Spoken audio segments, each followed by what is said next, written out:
ابتدا اللہ کے نبی صلی اللہ علیہ وسلم نے وحی کے نزول سے بہت پہلے کر دیا.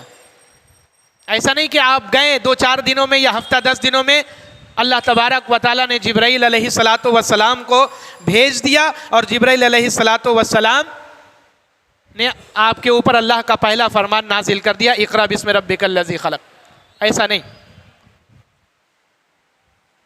حضرت عائشہ رضی اللہ تعالی عنہا غار حرا اور آپ کے خلوت نشینی کے تعلق سے ارشاد فرماتی ہیں ثم حبب الیہ الخلاء وکان یخلو بغار حراء فیتحنس فیہ وہو التعبد اللیالی ذوات عدد. بخاری حدیث نمبر 3 اور مسلم حدیث نمبر 160.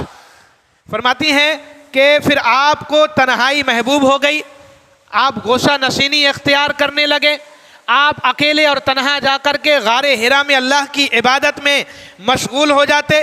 مسلسل کئی دن اور کئی رات آپ اللہ رب العالمین کی عبادت کرتے رہتے، اسی میں مشغول ہو جاتے اور کئی دن آپ غار حرا میں ہی دن اور رات گزارا کرتے تھے. یہ خود آپ کی بیوی حضرت عائشہ رضی اللہ تعالی عنہا بیان فرماتی ہیں. یہ آپ صلی اللہ علیہ وسلم کے نبوت اور رسالت کے آغاز اور ابتدائی دنوں کا واقعہ ہے. اب سوال یہ پیدا ہوتا ہے کہ آپ صلی اللہ علیہ وسلم پر ابھی شریعت نازل نہیں ہوا، اللہ نے آپ پر دین اسلام کو ابھی نازل نہیں کیا، تو آپ غار حرا میں کس طریقے سے عبادت انجام دیتے تھے؟ کس نبی کی شریعت کے مطابق عبادتوں کو آپ غار حرا میں عمل میں لاتے تھے؟ یہ ایک اہم سوال ہے، کیونکہ ابھی شریعت اسلامیہ کا نزول اللہ رب العالمین نے نہیں کیا.